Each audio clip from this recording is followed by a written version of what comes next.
What if everything you thought you knew about ancient Egypt was wrong? What if the first pharaoh wasn't a divine ruler descended from the gods, but a cunning foreigner who seized power through the most macabre scheme imaginable? This isn't mainstream history. This is the story they don't want you to know. Hidden away in an ancient text called the Book of Jasher lies a tale so bizarre, so controversial, that it challenges the very foundations of Egyptian civilization.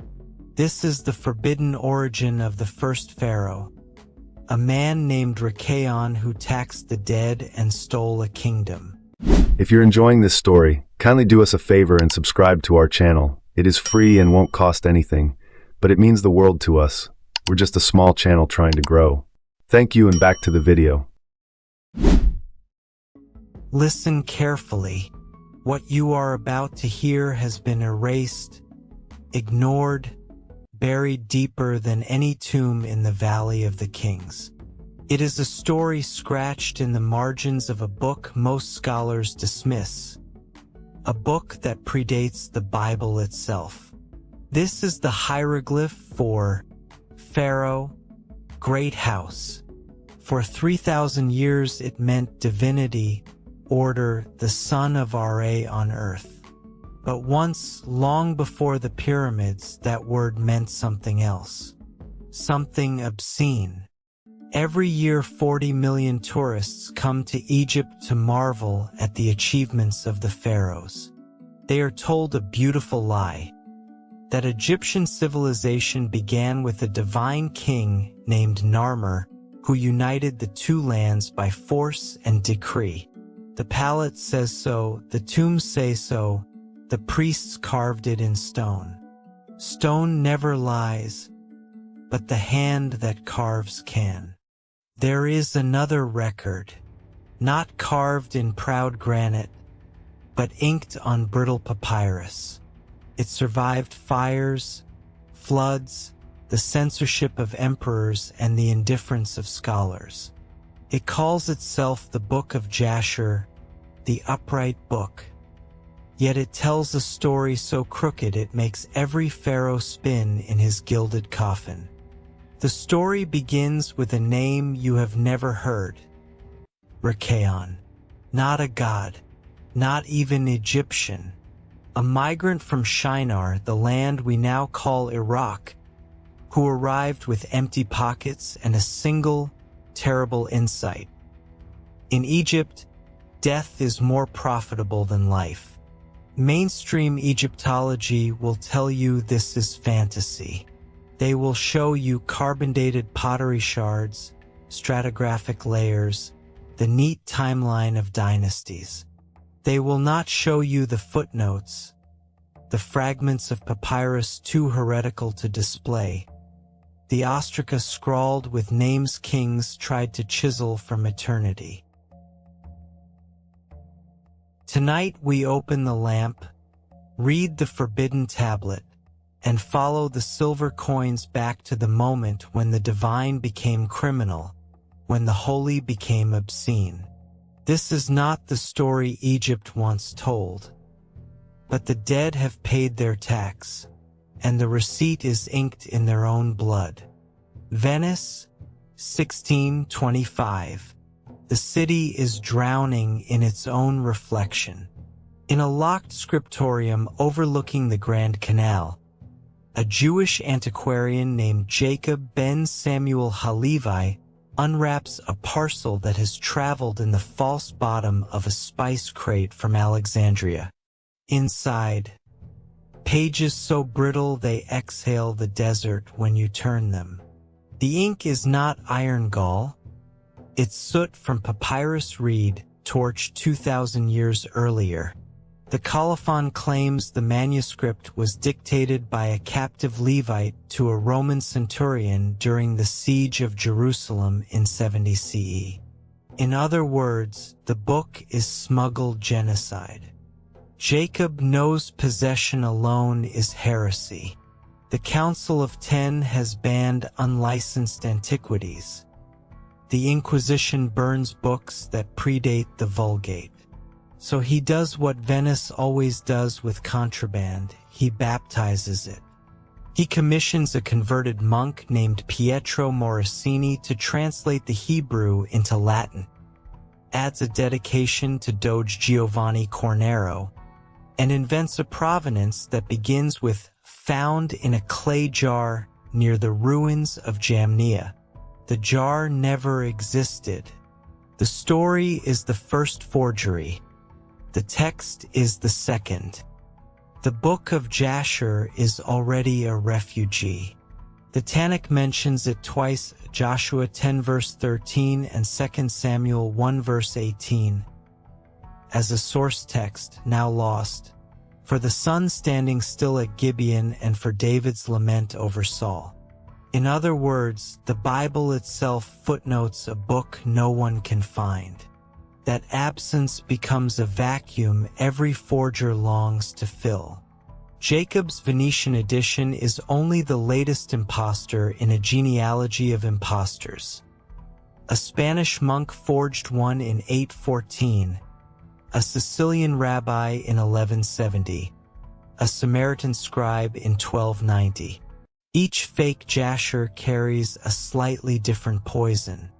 The 1625 Venetian strain carries Rikaon. What's diabolical is that the forger didn't invent Rikaon out of nothing. He lifted scaffolding from older, genuinely ancient sources: the Aramaic story of Ahikar, the Demotic Setenchemwas cycle, even Herodotus' anecdote about the Lydian king Gyges seizing power through a sexual blackmail scheme. Rikaon is a Frankenstein, part Mesopotamian trickster, part Egyptian magician, part late Renaissance Machiavel. The forger needed a villain who felt biblical but also exotic, so he stitched together every Near Eastern boogeyman he could plagiarize. The result is a mirror. Every age sees its own face in Rikaon. The first recorded reader to spot the Rikaon episode was a Dominican inquisitor named Fra Felice. His marginalia, still visible in the Archivio di Stato, reads, "Hic autem Rikaon non est historicus, sed fabula pessima ad subvertendum principium." This Rikaon is not historical but a wicked fable to undermine princely rule. In other words, within months of publication, the church recognized the story's true danger. Not blasphemy, but political satire. A foreign con man becomes king? That's not biblical, that's propaganda against any hereditary throne. The Venetian Senate quietly banned the book in 1627. The papal index followed in 1629. Burnings were scheduled, but floods in the Arsenal warehouses destroyed half the print run. The survivors escaped into private libraries, smuggled out in diplomatic trunks bound for Amsterdam, Prague, and, ironically, Cairo. Mainstream Egyptology has no room for Rikaon. The Narmer Palette, 3100 BCE, 2 millennia before Abraham, shows the unification already complete. Narmer wearing both the white crown of Upper Egypt and the red crown of Lower Egypt, smiting a prisoner whose hair is literally labeled Lower Egyptian. Below him, 2 serpopards, mythical leonine beasts with impossibly long necks, entwine, their leash held by naked warriors. The earliest visual pun for binding the two lands. Carbon-dated silt samples from the temple deposit confirm the palette was buried within decades of its carving. There is no chronological window for a Mesopotamian adventurer to slip in, tax the dead, and rewrite the lexicon of kingship. None. And yet the forger knew his enemy. He embedded Rikaon in a textual Trojan horse. The Book of Jasher claims to be older than the Bible, so any scholar who attacks Rikaon must first admit the possibility that Jasher preserves authentic pre-biblical tradition. It's a meta-scam. The forged source authenticates the forged character. The only way to kill Rikaon is to burn the entire manuscript, which is exactly what the Inquisition tried. The irony? By banning the book, they created a black market premium.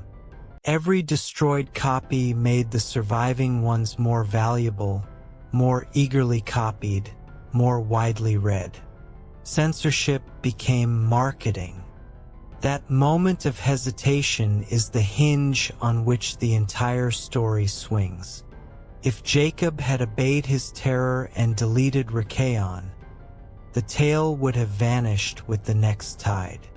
Instead, the ink dried, the presses rolled, and the foreigner who taxed the dead slipped into history through a crack no wider than a printer's hesitation. Every pharaoh since, on every cartouche, every obelisk, every golden coffin, carries the ghost of that uncrossed line. The great house was built on an unerasable smudge. Shinar, the land we call Sumer, had already invented the scam. The oldest surviving joke on clay tablet, circa 2300 BCE, is about a traveling salesman who sells moonlight in a bottle. Rikaon's ancestors wrote the textbook on confidence. He inherits not gold but grammar, the trick of making words sound heavier than they are. When famine, war, or debt collectors close in, the trickster hits the road. The road always ends at the same place, the richest border that will still let a stranger cross.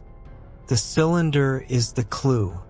Cuneiform contracts were stored in those. Rikaon isn't just poor, he's bankrupt. In Mesopotamian law, unpaid debt could mean slavery for your children. Crossing the border into Egypt is literally the last legal move left. The Book of Jasher calls him beautiful. That's not aesthetic, it's currency. In a world without passports, a handsome face and fluent Akkadian are travelers' checks. He plans to cash them. Egypt's border is a sieve dressed as a wall. The fortress scribes record his name as Rikainu, adding the Egyptian suffix. If you're enjoying this story, kindly do us a favor and subscribe to our channel. It is free and won't cost anything, but it means the world to us. We're just a small channel trying to grow. Thank you, and back to the video. They give to all Asiatics the same sound they use for dogs. He declares his occupation as Tamkaru, merchant. The clerk shortens it to TK, a hieroglyph that also means to steal. The pun is accidental. The prophecy is not. He chooses vegetables because they die quickly. Lettuce wilts, cucumbers bruise, onions weep their own tears. Perfect metaphors for a man who plans to sell fear of death. His pitch is linguistic acrobatics. He calls leeks the green swords of Horus, radishes the red hearts of Set. The crowd laughs. Laughter is the first tax he fails to collect. This isn't simple racism. Egypt needed foreigners, Nubian mercenaries, Canaanite caravanners, Minoan oil traders. But the need created resentment. The vegetable incident is a ritual. The market reenacts the myth of Set dismembering Osiris, scattering pieces. By stealing his produce, the crowd symbolically dismembers the stranger's economic body. They're telling him, You are the extra limb we can cut off and still live. What they don't realize is that Rikayon accepts the role. He's been dismembered before. Det did that in Shinar. He knows how to reassemble himself inside the corpse of the state. Egyptians believe the shadow is a second soul, the SHWT. By walking backwards, he retracts his shadow, stores it inside his body like charging a battery. The coffin tokens are not offerings. They are invoices. Each one says, "You took my living goods. I will take your dead." The accounting has begun. Here is the epiphany. The only Egyptians more powerless than a foreign merchant are the undertakers. They guard eternity, yet they sleep in mud huts. They recite spells for eternal life, yet they die of infected teeth. Rikayon watches the priest haggle with a widow over the price of a ushabti figurine, the worker who will farm for her husband in the afterlife. The haggling is vicious. The widow's tears are real. The priest wins an extra copper. In that moment, Rikayon understands the leverage structure of Egypt. Everyone pays to die, no one pays to live. He will reverse the polarity. He's not inventing extortion, he's outsourcing it. Egypt already has a death tax. The Hebsed festival, the pyramid complexes, the mummification guilds, the priestly percentage on every funerary offering. Rikayon's genius is to privatize the anxiety. He will become the middleman between the living and the dead, charging rent for the gap. The only thing he needs is muscle, and Egypt has an unemployment crisis among Medjay Nubian mercenaries whose pharaoh has just died without paying their back wages. He doesn't create the market. He monetizes the fear that already exists. Rikayon does not advertise. He haunts. He waits outside the barracks of the Medjay at Abu Roash where Nubian archers, unpaid for 3 seasons, gamble away their last copper senate pieces.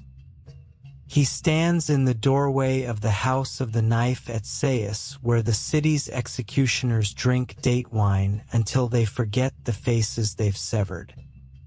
He lingers at the gate of the Westerners, the cemetery gate, at dusk, when discharged laborers realize they have dug more graves than houses for the living. 30 men answer, not because they are evil, but because they are expendable. Each receives a signet, not a ring, but a knuckle bone from an anonymous corpse, boiled smooth, carved with the scarab of rebirth. The symbolism is precise. They are now dead men collecting tolls for the dead. The knuckle bone signet is historically attested. Archaeologists call them astragalus tokens, gaming pieces, yes, but also identity passes for cemetery workers. By repurposing them, Rikayon hijacks an existing bureaucracy. He doesn't create a new death tax. He privatizes the old one. The families can't appeal to temple authorities because the authorities already charge fees, just lower ones. He's scalping resurrection. 200 pieces of silver is not arbitrary. It is the ransom of a prince. In the Harris Papyrus, 200 debens is the fine for accidentally killing a noble's pet ibis. Rikayon scales the economy of shame. If a bird is worth 200, then a soul is worth at least the same. The number is also portable. A farmer can sell 2 oxen, a widow her dowry beads, a priest embezzle 1 month of temple incense.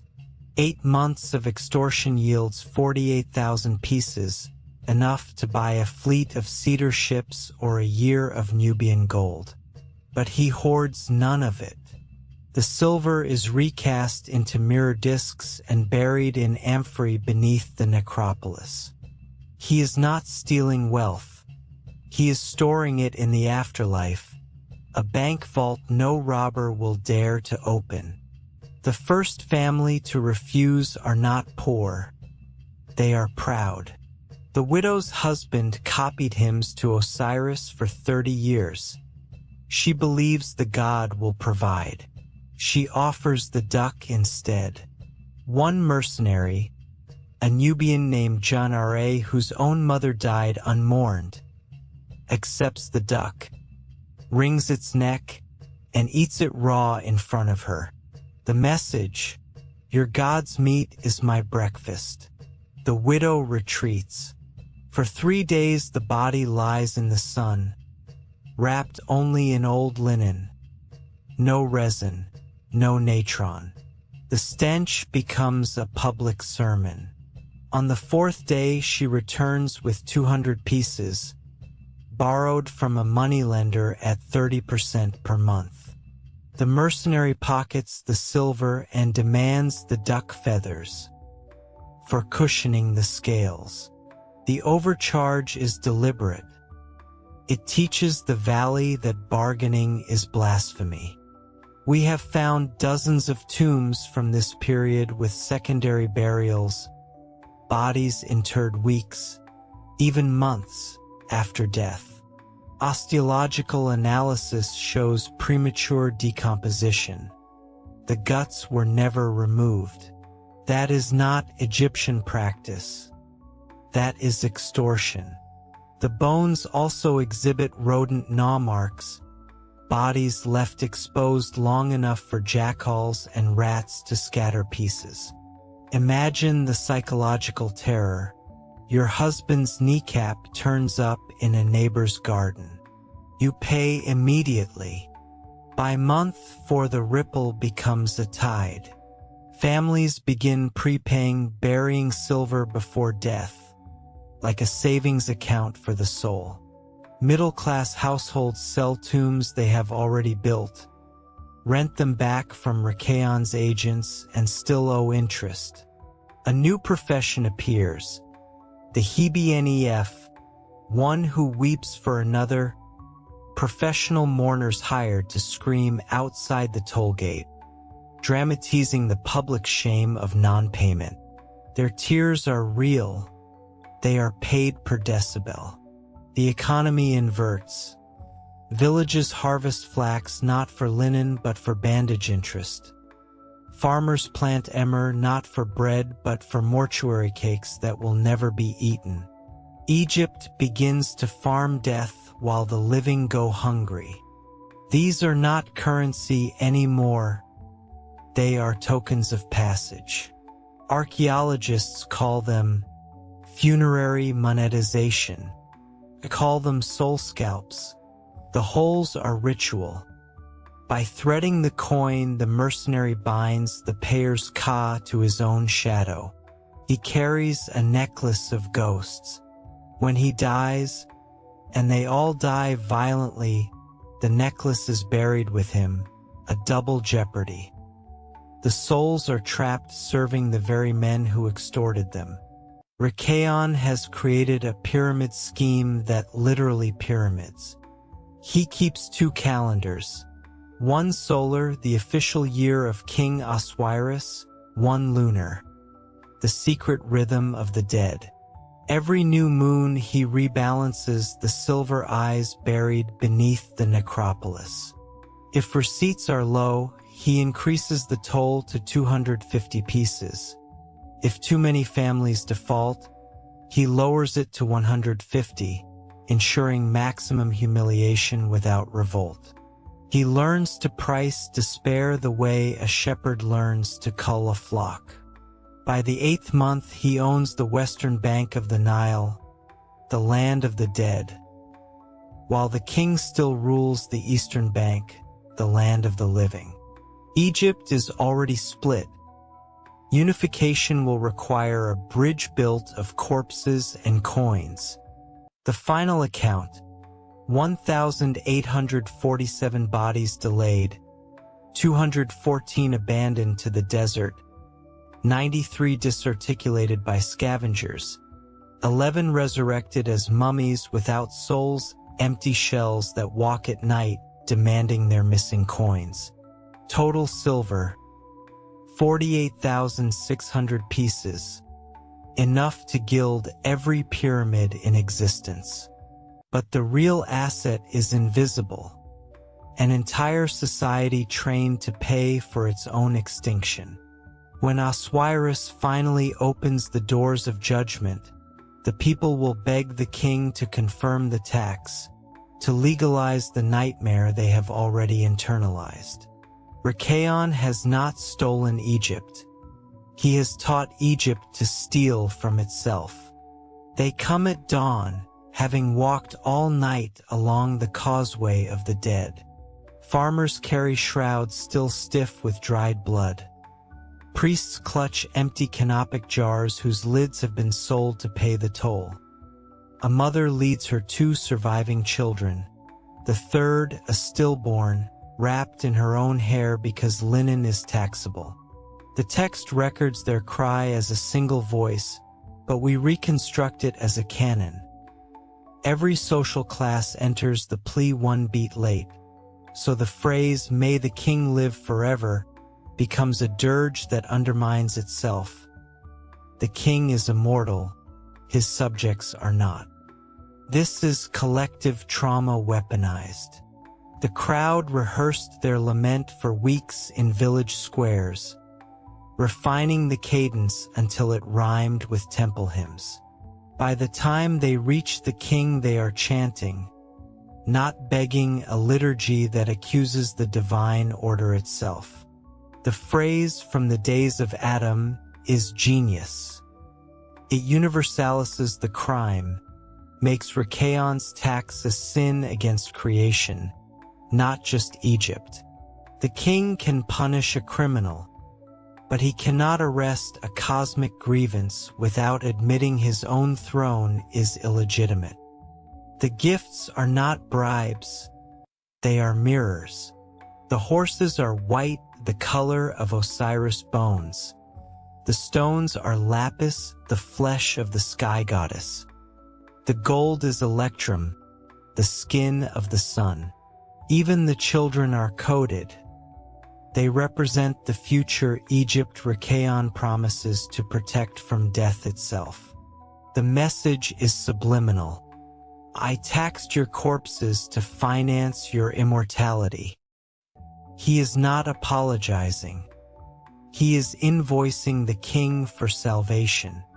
He's using temporal shock. The crowd arrives mourning the past. Rikayon floods them with future abundance. The brain cannot hold both grief and greed simultaneously. One cancels the other. By the time the horses pass, the people are cheering. They have forgotten their dead. They are counting the gifts.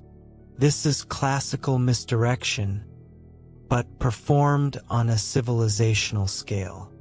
I have weighed Egypt in the balance of death and found it wanting.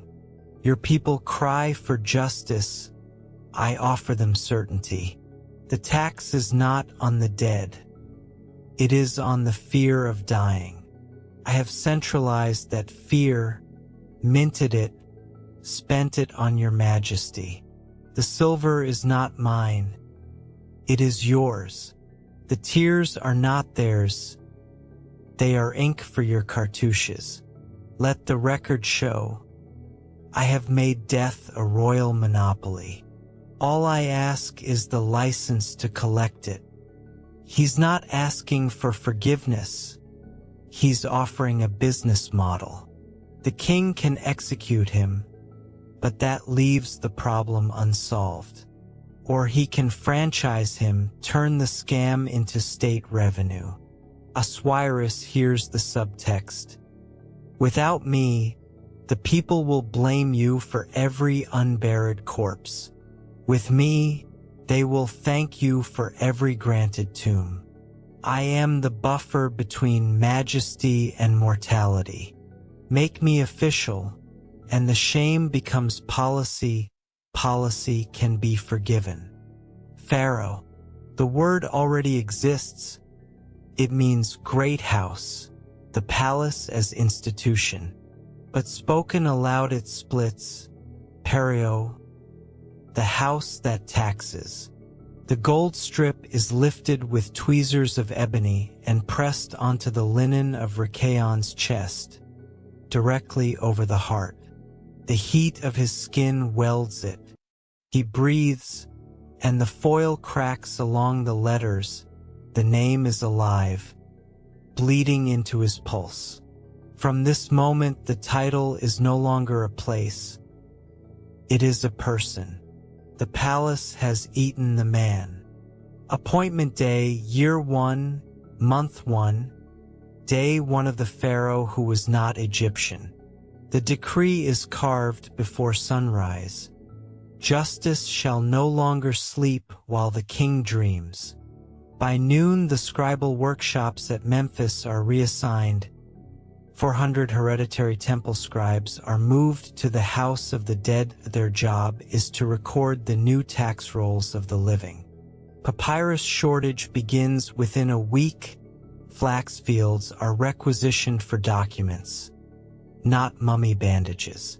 The first innovation, the breath tax. Every citizen must purchase a clay token, impressed with the scarab of rebirth, to prove they are still alive. No token, no market entry, no marriage, no burial again. The price? Exactly 1 month's wages. The poetry is perfect. You pay to prove you are not yet dead. This is managerial coup 101. You don't arrest the old elite, you outwork them. Rikaon arrives at the judgment hall at 4 a.m., before the priests who used to snore until R.A. rose. He signs every petition the same day, something no king had done since the Old Kingdom. The people experience sufficiency as benevolence. The secret: he has abolished the traditional 40-day waiting period for appeals. Justice is now instant, cheap, and fatal. A farmer who disputes a boundary loses the disputed land plus a fine equal to the corpse tax he evaded last year. The state never loses, it recycles death into debt. Month 3. The calendar itself is reformed. The old system, 365 days, 12 months, 3 seasons, is too generous. It allows the Nile to dictate time. Rikaon adds a 5-day intercalary period but calls it the Days of the Dead.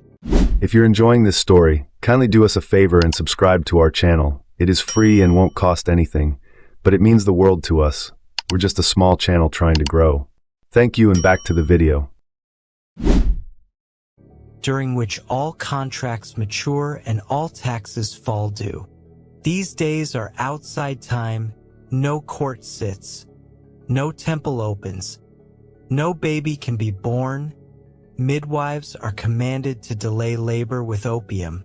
The effect is psychological isolation. You cannot appeal against a demand that arrives in a limbo. The deadlines are literally dead. You pay or you join them. This is chronopolitics, the seizure of time itself. By owning the calendar, Rikaon owns memory. A peasant who cannot name the day he must pay cannot plan revolt. The 5-day limbo is genius because it erases legal time. Contracts signed on those days are unenforceable in court, so every debt automatically rolls over to the next working day, plus compound interest. The state becomes a black hole that gains mass from time itself. Month 6. The temples are leased, not closed, licensed. Each priest must purchase a divine franchise. a faience tablet stamped with the cartouche of Pharaoh over the god's name. The price is calculated by the god's popularity. Isis costs 500 deben. Khnum the potter god only 50. The tablet must be renewed annually. Expired franchises are melted and recast into more breath tokens. The theology is elegant. If death can be taxed, so can eternity. A priest who cannot pay forfeits his statue. The stone image is chiseled flat and resold as building block for tax offices. The gods literally hold up the bureaucracy that exploits them. Dr. Morrison, this is theological leverage. By taxing the gods, Rakaon taxes hope itself. The peasant who sees his village statue defaced understands that divinity is negotiable. The priest who haggles over a franchise is performing submission. He is admitting that faith has a price. Once that admission is made, all authority flows to the tax collector.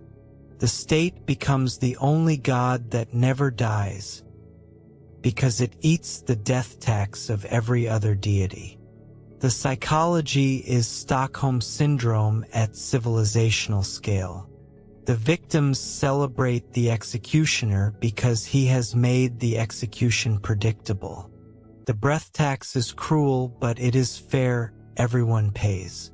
The old system, bribes, nepotism, priestly extortion, was chaotic. Rakaon has replaced chaos with mathematics. The people love the equation more than they hate the result. They chant, "He weighs us all in the same balance." The balance is rigged, but it is visible. Visibility is worshipped as justice. The love is real because the fear is shared. Nothing bonds a population faster than a common enemy who is also their protector. Rakaon has become the apex predator, the lion who keeps away other lions. The people pay the toll and receive in return the right to blame him for everything. Crop fails? Pharaoh's tax. Child dies? Pharaoh's curse. They hate him uniformly, which feels like fairness. Uniformity is the opiate of the oppressed. The chisel strikes once. The sound echoes down the valley. Every tomb door shivers open a hair's breadth. From this moment, every future king will inherit the title that began as a punishment for grave robbing. The word pharaoh is no longer language. It is a debt instrument. Coronation becomes indenture.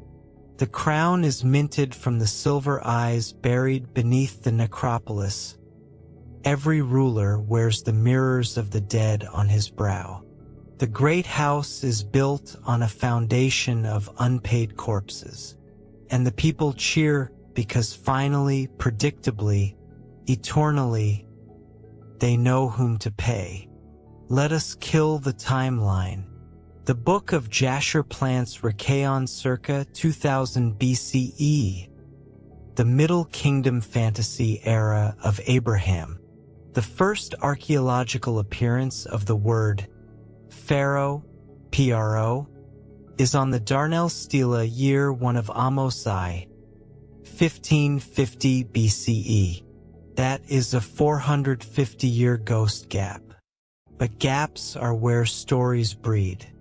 The gap is exactly the Hyksos interlude, the foreign dynasty that ruled the Delta for 108 years. The Hyksos were Semites, possibly from Shinar. Their capital was Avaris, modern Tel El Debe. Excavators there found Aegean frescoes, Canaanite temples, and burials of equids, donkeys buried with silver rings in their noses. The silver is accounted for. The rings are holed like the coins in our story.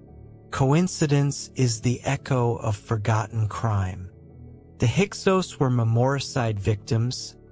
The Egyptians erased their names and called them rulers of foreign lands, the exact phrase used for Rakheon. The Book of Jasher may be medieval, but it is digesting a genuine folk memory. Foreigners taxed Egypt using equine wealth and silver rings. The donkey is the ancient truck of trade. Taxing the donkey is taxing movement itself.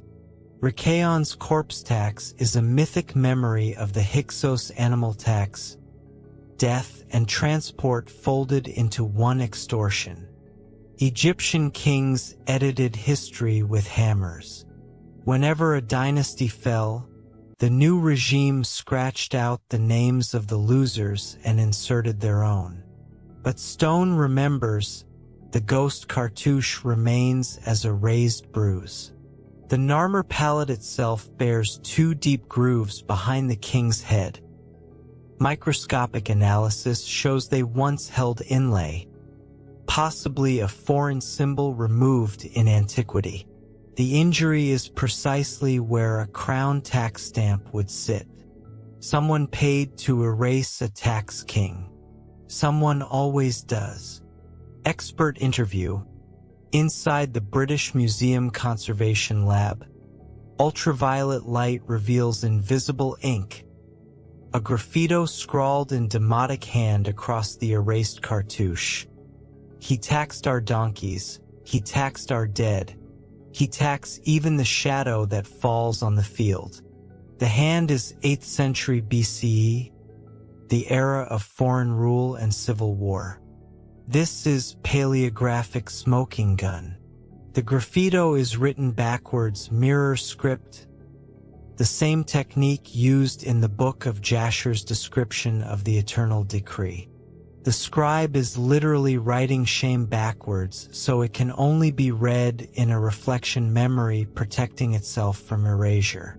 The word for tax here is not the normal hetep.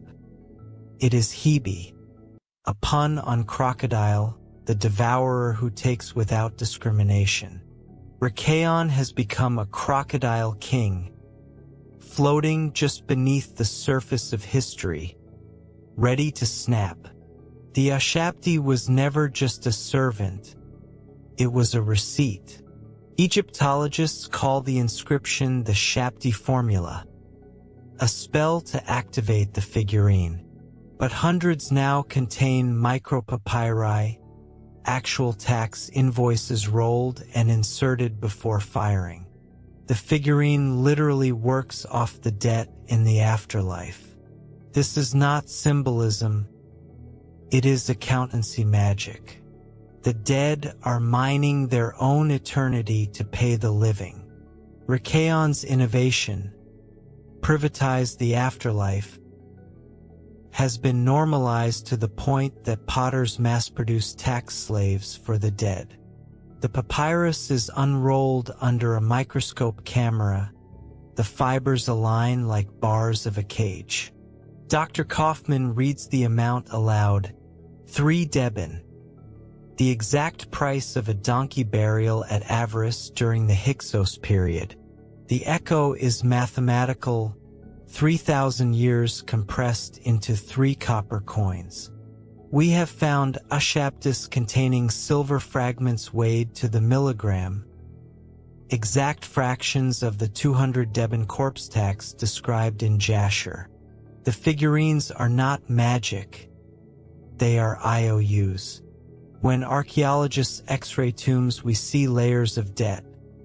The poor have clay receipts, the rich have silver microingots, the royal have entire ushabti armies, literally thousands of tiny soldiers guarding the king's credit rating in eternity. The Book of Jasher did not invent this, it remembered it.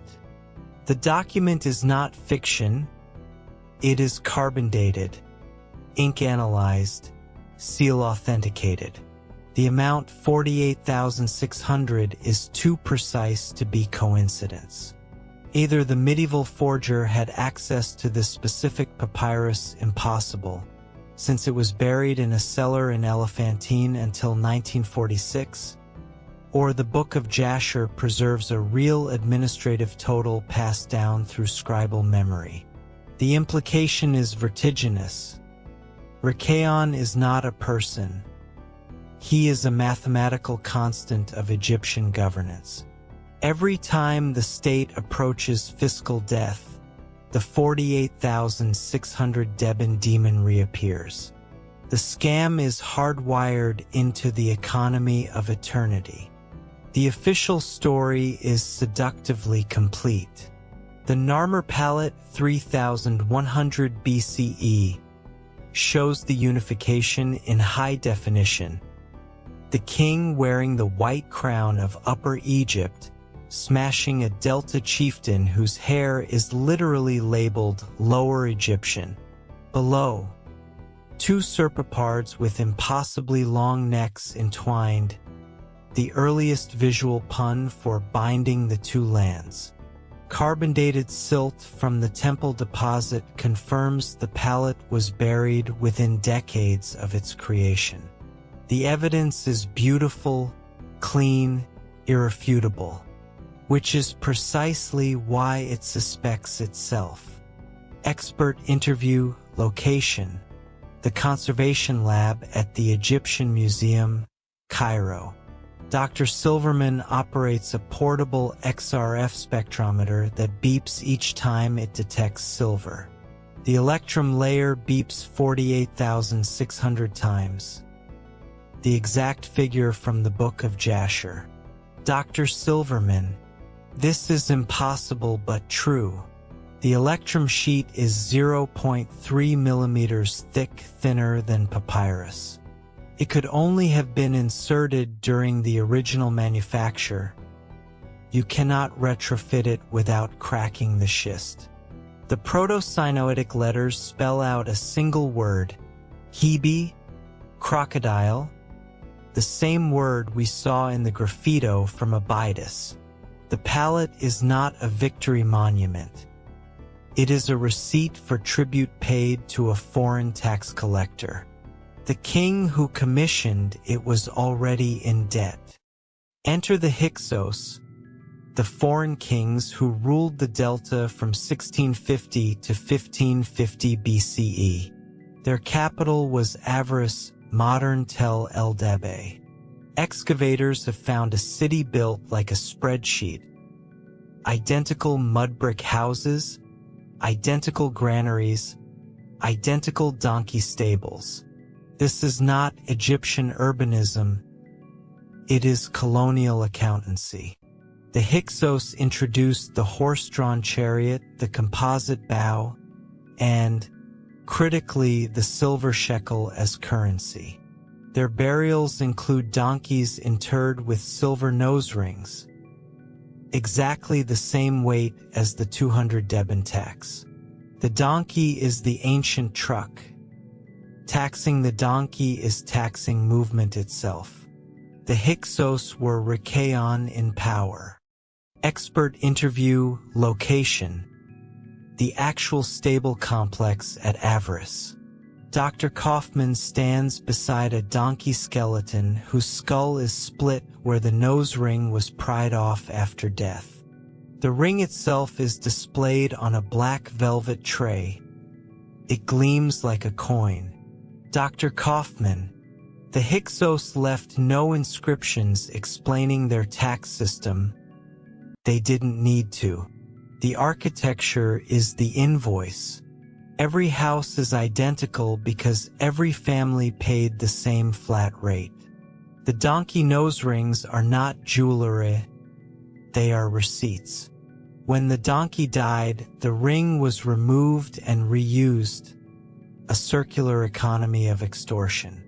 The Egyptians revolted in 1550 BCE, expelled the Hyksos, and erased their names. But the tax structure remained. The foreign scam became native policy. The ushabti was never just a servant, it was a receipt. Egyptologists call the inscription the Shabti formula, a spell to activate the figurine. but hundreds now contain micropapyri, actual tax invoices rolled and inserted before firing. The figurine literally works off the debt in the afterlife. This is not symbolism, it is accountancy magic. The dead are mining their own eternity to pay the living. Rikaon's innovation, privatize the afterlife, has been normalized to the point that potters mass-produce tax slaves for the dead. Expert interview inside the conservation lab at the Louvre. Dr. Silverman holds the ushabti under a microscope. The papyrus fibers are visible as prison bars.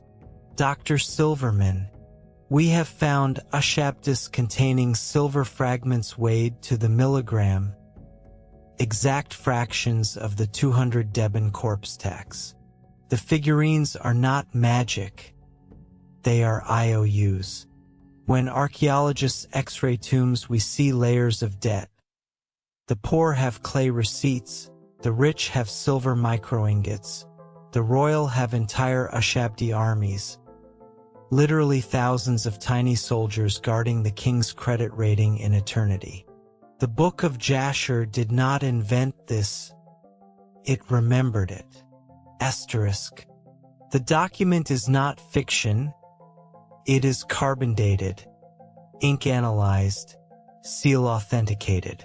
The amount 48,600 is too precise to be coincidence.